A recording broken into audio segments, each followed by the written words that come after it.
Écoutez, depuis le décès de Joe Gambino, nous avons une forte hausse au niveau de la criminalité. J'ai l'impression que malheureusement, même enfin, à l'époque de Monsieur Gambino, il y avait eu un grand rapprochement entre tous les groupes criminels et j'ai l'impression qu'ils se sont tous battus sous le même drapeau, ce qui a fait malgré tout régner un certain calme en ville, outre les agissements de Monsieur Gambino.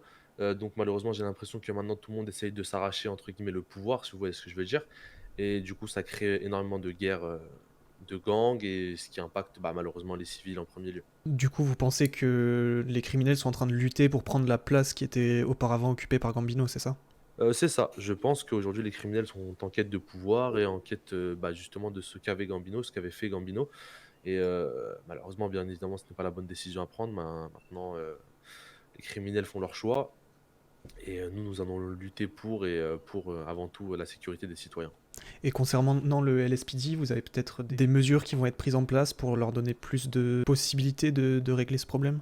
Oui, effectivement, on s'est, entretenu avec, l'état-major très récemment. Malheureusement, la finalité de la discussion sera, privée, mais nous sommes en train de mettre des mesures, exceptionnelles en place pour, régner, enfin pour lutter plutôt contre la hausse de la criminalité à Los Santos. Et pour finir, comme je vous le demande à chaque fois, est-ce que vous avez peut-être un mot pour tous ces criminels à Los Santos? Le seul mot que je pourrais dire à ces criminels, c'est que malgré tout, ça reste des citoyens de cette ville et que la rédemption est accessible à tout être humain sur cette ville.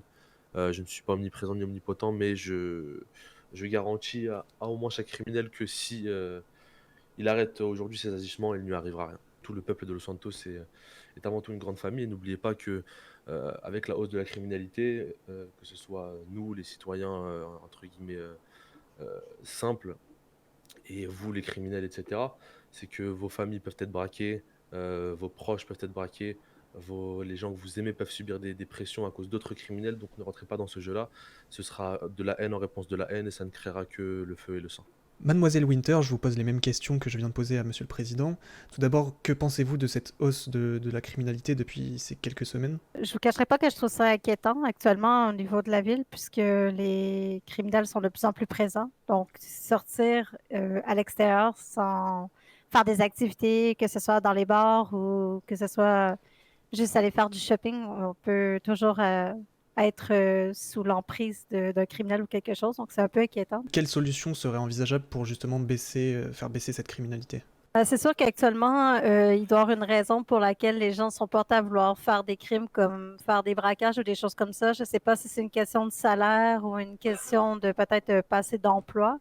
C'est sûr que ce serait peut-être quelque chose à vérifier avec les certains patrons, voir au niveau des salariés comment eux ils vivent actuellement. Je crois que c'est peut-être le taux de vie aussi qui est très, très élevé, qui fait peut-être en sorte que les gens aussi doivent cambrioler des choses ou des gens ou les banques juste pour essayer de peut-être survenir à leurs besoins. Donc, peut-être faire une vérification au niveau de l'économie en termes de la ville, ça pourrait peut-être être quelque chose que nous, on travaille sur cela là, au gouvernement. Je crois que ça pourrait être une opportunité pour nous de vérifier que tout fonctionne bien côté économiquement.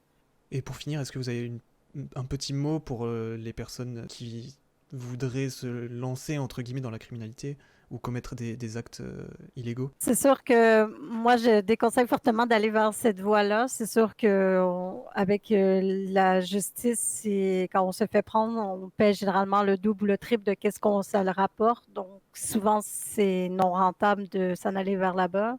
Que si les gens ont besoin d'aide ou que ce soit en termes de subvention ou quoi que ce soit, c'est sûr qu'il y a toujours une possibilité de peut-être de venir au gouvernement. Ce serait peut-être un effort que nous, on peut faire en fait, qui pourrait peut-être être une porte, une sortie en fait pour eux s'ils ont vraiment le besoin d'avoir de l'argent ou quelque chose. Donc, ça pourrait être une opportunité aussi de s'assurer qu'ils ne commettent pas de crimes. Mais à mes yeux, je trouve que aller vers la voie de la criminalité, c'est nécessairement pas la bonne solution là, pour pouvoir subvenir à leurs besoins.